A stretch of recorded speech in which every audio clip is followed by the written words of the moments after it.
Hey, welcome back to the channel. I'm Tim, and I appreciate you stopping by.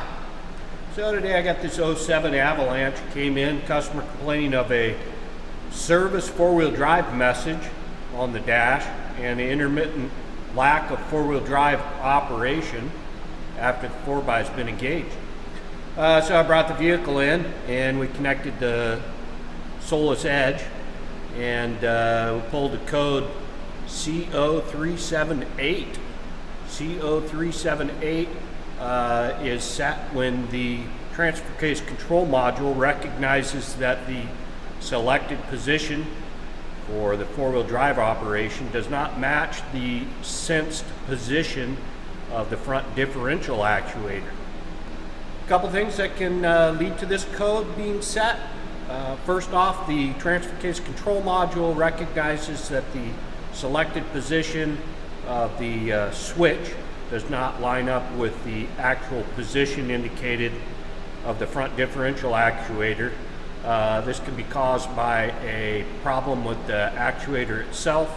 The actuator solenoid assembly can be defective. That's probably the most common cause.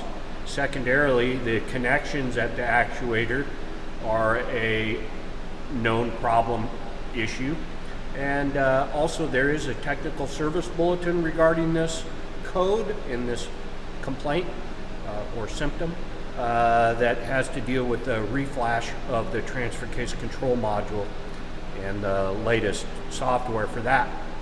So we've had some extreme cold temperatures lately, and it seems to, after talking to the customer, that this symptom kind of rears its ugly head during this cold weather and subsequent engagement of the four-wheel drive system, which kind of makes us think along the lines of possibility of gear fluid contamination in the front diff. If we do get a little bit of water in there over time and then subsequent cold temperatures, that can affect the ability of the front diff actuator to actually engage the four-wheel drive. So one of the first things we're going to do is take a look at the front diff fluid. I'll pull the plug, and if there's any water that comes out, that's going to be a telltale sign that the fluid just needs serviced and we can bump down the road. The other thing we're going to take a close look at is the connector at the front diff where it plugs into the actuator. That's a known problematic area. The connectors break, they get corroded. We don't see it as much up here, but in areas where there's corrosive environments down in the Rust Belt, that's also something you want to look for. So we'll take a close look at the connector, and then we can run with the scan tool. We can actually actuate that actuator and check for normal operation. We've done that already. The system is actuating properly at this time, so it's not an active fault, but we can check a few things and probably single this thing out. The actuators themselves can act up during cold weather temperatures too. It's a little electromagnetic device, so that as well can be the base cause. So we'll do a little fishing around, see if we can determine the exact cause here and take it from there.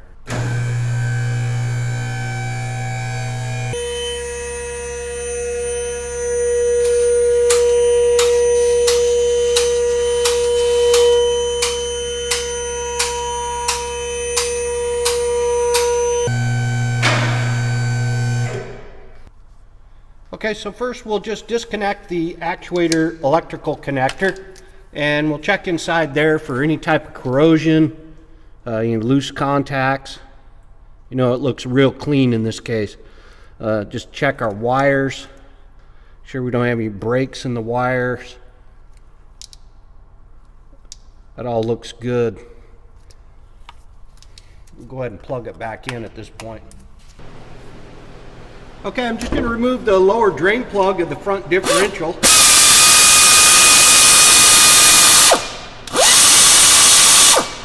We'll see what comes out. Well, I don't see any water, but I do see some pretty old looking fluid. Not a bunch of metal particles or anything. It just looks like it's in need of service. So nothing wrong with servicing this while we're in here, but it does not appear to be water contamination that's caused this issue. So we are going to service this with 7590 synthetic gear fluid.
Okay, so let's recap so far. We verified that the system's actually functioning normally right now. It's an intermittent issue, and we've narrowed down the possibilities by inspecting the wiring connector at the diff actuator, the rest of the harness that we can access that leads back up to the transmission control module. The connector at the control module itself, we've checked that as well. We know that the circuits are good because we've actuated the actuator and the four-wheel drive systems functioning normally with the scan tool in our functional tests. We've confirmed that the front differential fluid is not contaminated with water. It was overdue for service, but it doesn't appear that it was water contamination issue there. So we're left with the prospect of probable differential actuator itself intermittently being at fault. So we're back to the most common cause, which is the diff actuator assembly, and we're probably just going to shotgun one of these in here at this point. I'll give the customer a call and see what they want to do, but you know, we could spend a lot more labor time trying to catch us in that, but it may not happen unless the temperature dips down enough to where we can actually catch it doing that. So in order to replace the actuator, we just disconnect the electrical connector. I'm just using a very large adjustable wrench to remove it from the diff housing. And it just unthreads from the housing. If you're a hardcore 4x enthusiast, they actually offer a kit to turn this into a full-time four-wheel drive system.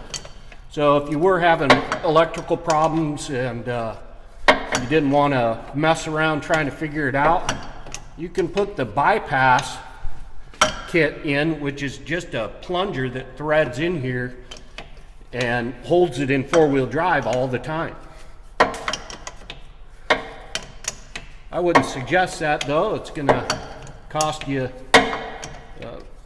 poor gas mileage because you're always spinning the axle shafts or the differential ring and pinion, I should say. The axle shafts turn anyway.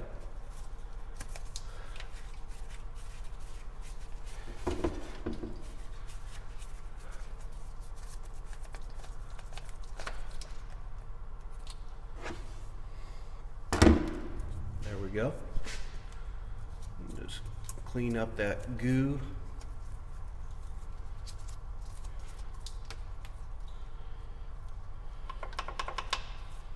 All right.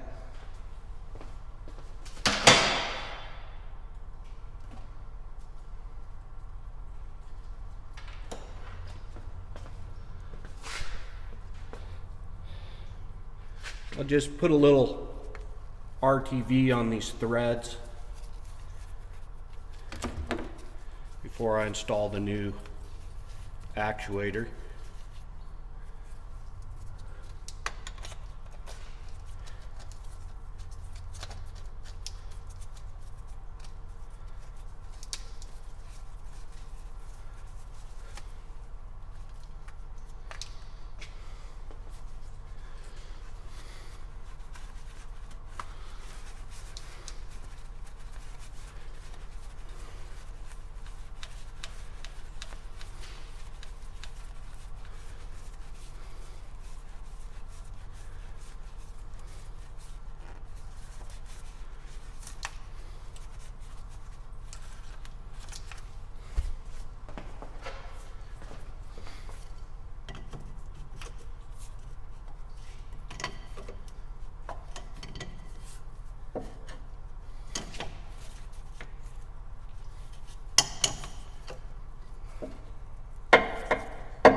There we go.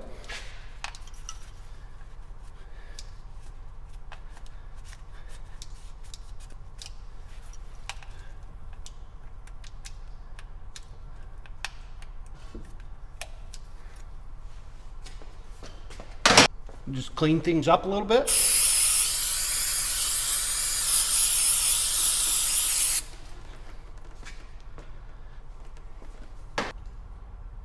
While we're in here, we're going to go ahead and service the T-case. These 246 T-cases, they need to have the fluid done. I suggested around every 30,000 miles, and you want to use the AutoTrack 2 fluid. It's not really related to the repair, but we are going to do this while we have it in here. And we'll finish this thing up and do some functional tests on the front diff actuator and get this thing out the door.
In this case, the vehicle operated normally in all four-wheel drive modes the entire time the vehicle was in our possession. However, after the repairs were done, we did test drive the vehicle, selecting the various positions for four-wheel drive, and at the same time monitoring the data PIDs for proper operation of the four-wheel drive. Well, especially in Alaska and this time of year, with a lot of ice and snow on the roads and freeze-thaw conditions, it's great to have these types of four-wheel drive systems. And actually these systems work in conjunction with vehicle stability systems, traction control systems. So proper functioning is key to safe vehicle operation. And in this particular case, I think we got this one lined out and good to go. Hey, I hope this video has been helpful for you. Appreciate the likes and subscriptions to our channel, and wish you good luck with your repairs. Take care.